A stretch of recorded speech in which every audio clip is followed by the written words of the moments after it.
Doctora Estefanía. Sí, muchas gracias.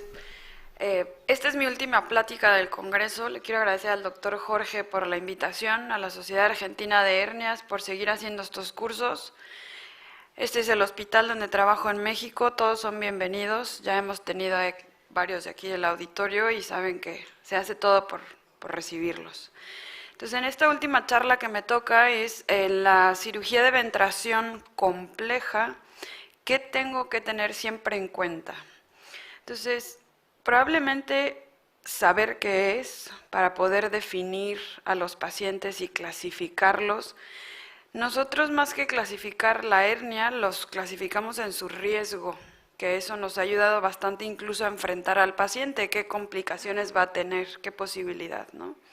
Entonces hay que protocolizar al paciente, protocolizar la pared, que ambas son muy diferentes. Hay que preparar al paciente y a la pared, que nuevamente muy distinto. Y probablemente estas cuatro sean lo que nos ayuda a hacer un protocolo ERAS.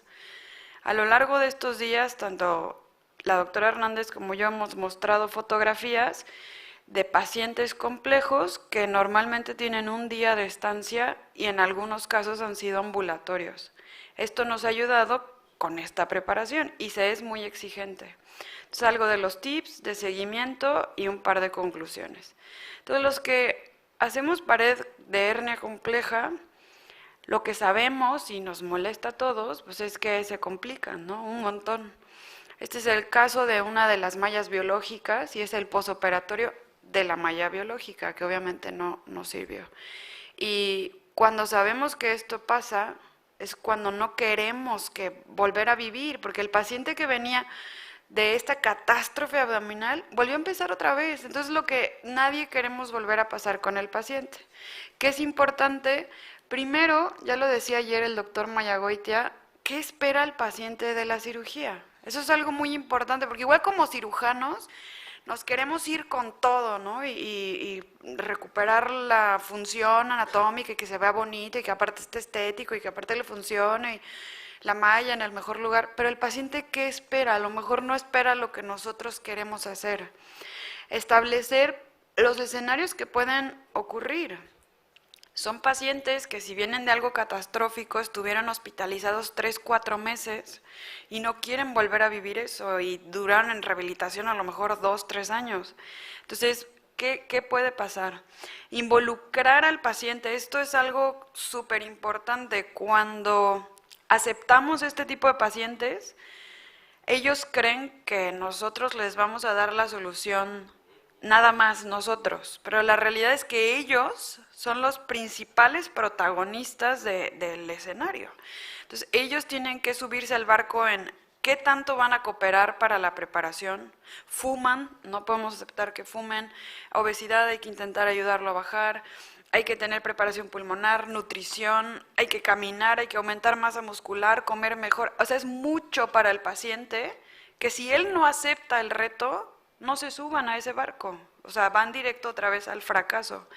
Y reconocer que pues no podemos solos, o sea, es un equipo multidisciplinario, el paciente es parte del equipo, entonces es importante manejar y pues optimizar el riesgo. Siempre le decimos al paciente que es pues como correr un maratón. Nadie de aquí se anota ahorita y mañana corren 42 kilómetros sin preparación. Nadie, y si lo hacen, a lo mejor llegan a urgencias con radiomiólisis, ¿no? Entonces, eso es lo que hay que vencer. El paciente, el drama, pues es que no es el típico de maratón, es el gordito que hay que preparar. Preparar al paciente, sobre todo las comorbilidades, y preparar la pared con las opciones que tengamos para preparar la pared. Este diagrama, ya lo habían visto, es lo que seguimos en el consultorio, la doctora Hernández y yo. Nos tarda en promedio, una hernia compleja que coopera, un paciente que coopera, nos tarda en promedio 3 meses en preparar para la cirugía. No es el caso que llega y al día siguiente lo programas. Entonces, una vez que lo revisas, es diabético, hipertenso, los exámenes, pides la tomografía, hay que ver cómo está. Llega, les damos tiempo porque en ocasiones pues ya no hay como el fondo económico de sí, mañana le traigo todo lo que me pidió, pues, se tardan en conseguir todo. Hay que empezar a preparar la nutrición, va a haber toxina, va a haber neumo, va a haber expansores, Preparar el pulmón es súper importante. Los pacientes tienen una restricción crónica por la hernia compleja. Regresar todo a la cavidad les condiciona atelectasias en el posoperatorio. Entonces el inspirómetro es importante.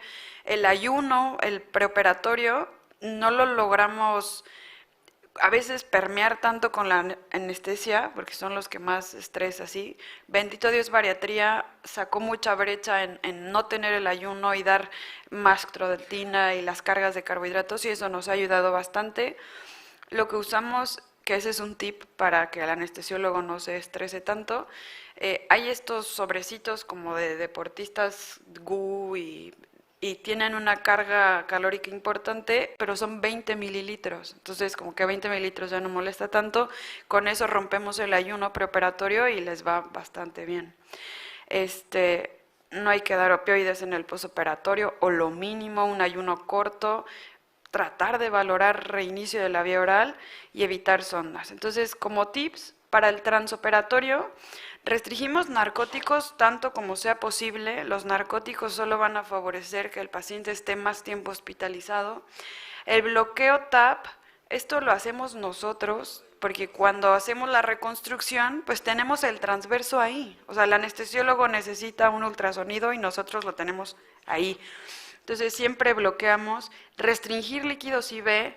Como ven, hay que subir al barco al anestesiólogo. O sea, uno está acá muy feliz operando y el anestesiólogo va pasando la cuarta solución, así de no. Porque obviamente el manejo de líquidos es muy importante. Mantener la normotermia, tratar de minimizar lo mínimo la manipulación intestinal. Esto para favorecer el inicio de la vía oral y minimizar los drenajes. Entonces, ¿qué técnica realizar en las hernias complejas? Pues son las mismas, o sea, esto no va a cambiar, el tema es conocerlas todas, ¿no?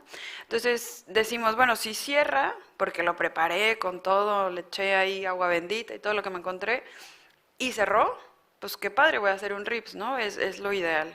¿Y cuál es el drama cuando no cierra? Que esto es lo habitual, entonces empieza a hacer separación de componentes, que pueda ser anterior o posterior, puede hacer un malmo, entonces no me deshice del saco, puedo hacer una aplicatura de saco, un debulking que probablemente, bendito Dios, está un poquito ya como en desuso, pero sí había los momentos en los que cirujanos hacían hemicolectomías, esplenectomía, lo que se dejara para poder cerrar.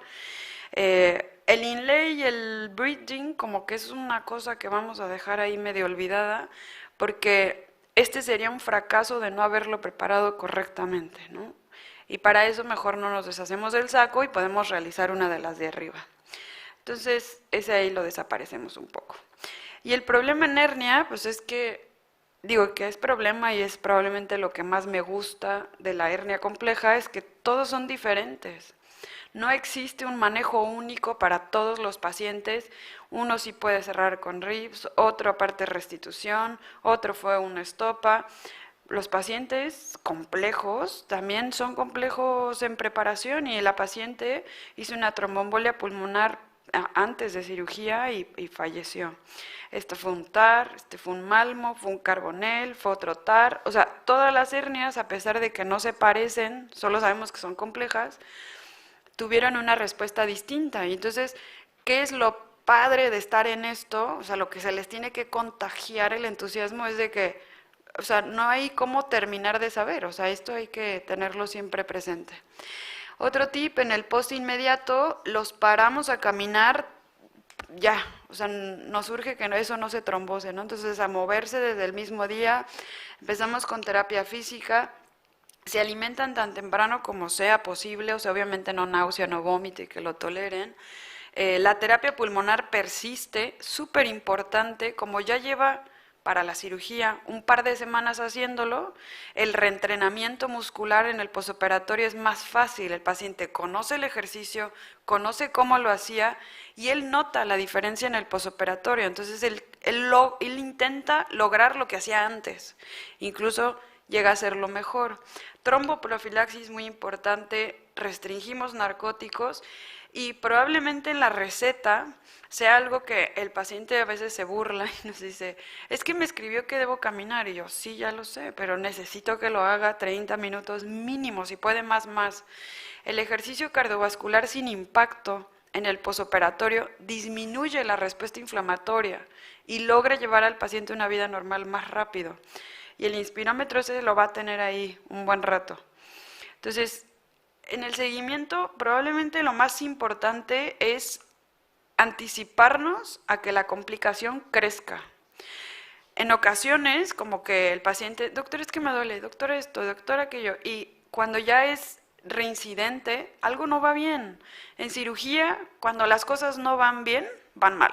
Entonces, si el paciente ahí está, y ahí lo traes, véngase para revisarlo, hay que taquearlo, hay que ver qué pasa. Y esto puede ser tanto la herida como la técnica. El paciente puede regresar con neumonía, con tromboembolia, porque son pacientes complejos, no es un sano que llegó y, o sea, viene de una catástrofe. Entonces, les pedimos 30 días para regresar a una vida normal, a su definición de normal. Pero esos 30 días es porque fueron casi perfectos, ¿no? Y de ahí nos seguimos con tomografías anuales y después cada 5 años realmente tenemos un seguimiento de pacientes hasta de 11 años, que ahí los tienes, y por eso decimos que es como indefinido. Entonces, para terminar, siempre evitar contacto visceral, que es lo más importante. Dominar más de un abordaje y técnicas, siempre la hernia compleja sorprende, ¿no? Yo creí que iba a hacer esto y entras y haces esto, algo distinto. Cada paciente es diferente. Muchísimas gracias. Muchísimas gracias, doctora Estefanía.